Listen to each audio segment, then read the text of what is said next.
एक जंगल में एक हाथी और एक बकरी रहते थे। दोनों बहुत पक्के दोस्त थे। दोनों साथ में मिलकर हर दिन खाने की तलाश करते और साथ में ही खाते थे।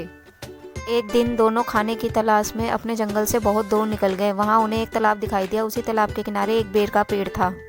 वे दोनों बेर के पेड़ को देखकर बहुत खुश हुए। फिर हाथी ने अपनी सूंड से बेर के पेड़ को जोर से हिलाया और जमीन पर ढेर सारे पके हुए बेर गिरने लगे।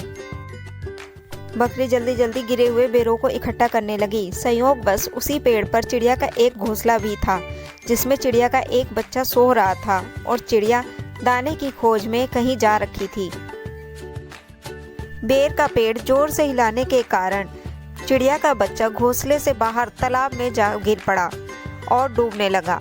उसे देखकर बकरी भी तालाब में कूद गई, लेकिन बकरी को भी तैरना नहीं आता था, इस कारण वह भी डूबने लगी।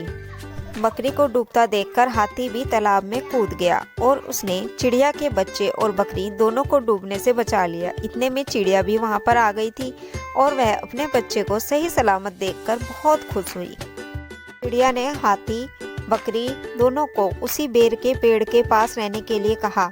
तब से हाथी और बकरी भी चिड़िया के साथ उस बेर के पेड़ के नीचे रहने लगे। कुछ ही दिनों में चिड़िया का बच्चा भी बड़ा हो गया।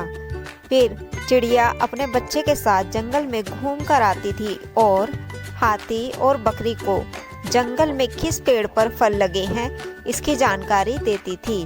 इस तरह हाथी बकरी और चिड़िया मजे में रहते और खाते पीते थे। कहानी से सीख। इस कहानी से हमें यह सीख मिलती है कि हमें कभी भी किसी का बुरा नहीं करना चाहिए और हमारी गलती की वजह से यदि किसी को परेशानी होती है तो उस गलती को सुधारना चाहिए और मन मुटाव दूर करते हुए एक दूसरे की हमेशा ही मदद करते रहना चाहिए।